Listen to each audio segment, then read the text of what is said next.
Asheville definitely is its own little beautiful place. Waterfalls, mountain trails, and camping, hiking, it's all over. It's just this free-spirited little place tucked away in the mountains.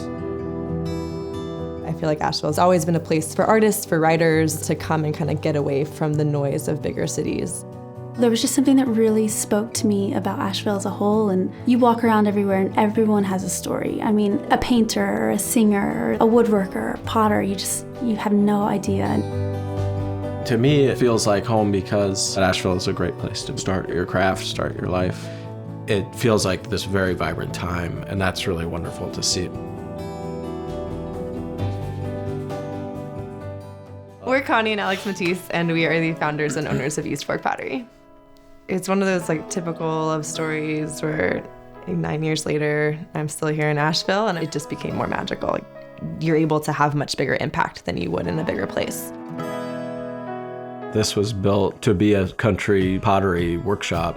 The dirt floor, the rough sawn siding, this 35-foot long kiln that we built ourselves. And it's the same way people have been making pottery for 2,000 years. This will be one of the first dinnerware factories to open probably in the last 50 years. Pretty much all dinnerware manufacturing have all moved overseas. So you're sort of sorting through the rubble of this old industry, finding machines and parts. People who want a full dinner set, they want their plates to stack really nicely, to fit in the dishwasher, to be able to replace one if it breaks. And they're excited to see us grow. See us grow, yeah. In Asheville, we had an opportunity to build something really special and use the skills and passions of people who are already here. We've committed ourselves to this place, and from that commitment, the relationships that you make become obviously more meaningful, and that's, to me, what makes it feel like home. So you all just bought an industrial facility down the river. We're leasing. Congratulations. Thanks. Yeah, they started demolition today, actually, which is really exciting. I feel like that whole area is like a whole revamp.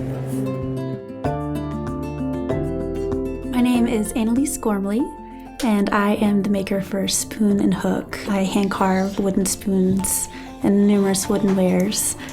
I have called Asheville home since 2009. I was given a spoon that was in my family for hundreds of years. I mean, numerous things have kind of been hand-me-downs. It was always kind of a wooden bed frame, a wooden dresser, anything of that sort. So I think that's where the love of wood first came from. The idea that you can have things in your home and cherish them, and there's something that tells a story like that, it kind of became really significant to me.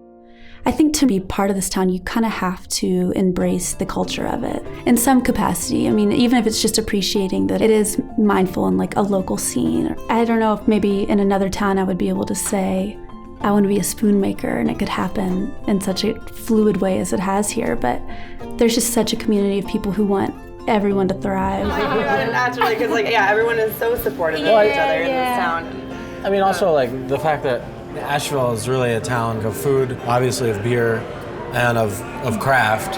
And people want to support that.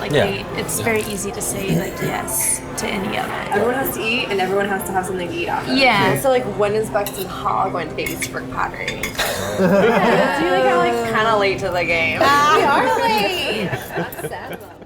Eliot Moss, I cooked barbecue at Buxton Hall. I knew that I wanted to open a barbecue restaurant for a long time, and I really wanted to think about it as a way of taking barbecue back for what I remember. I first went in that space about 5 years ago, and it was all boarded up. I did some research, and it was a roller skating rink from 1936 to 1939, and then the address changes to Standard Paper Company. I remember standing up in the mezzanine where we'll have the dinner and just looking over that space, and I could see it, it's pretty interesting. Being in Asheville, a community that really cares about where their food comes from. We got to take care of my farmers and my employees, my wood guy, they're all counting on us to keep going. So it's like a big family. I do it for them, really. We cook our pigs right there in the open, and those are the memories that I had as a kid, seeing that inspired me to open a barbecue place. So hopefully one day I can inspire a little kid to maybe open something of his own.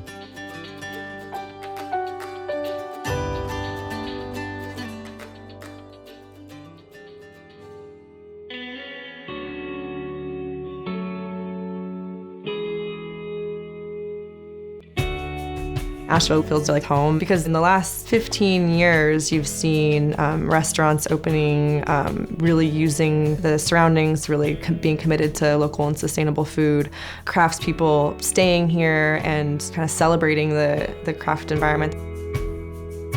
Living in Asheville definitely connects you to the space.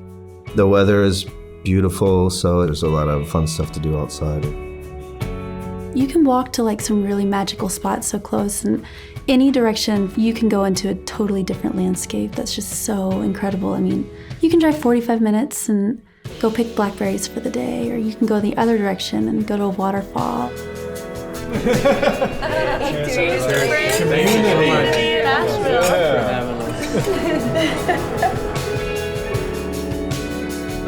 It's a really special place. I can't imagine calling anywhere else home.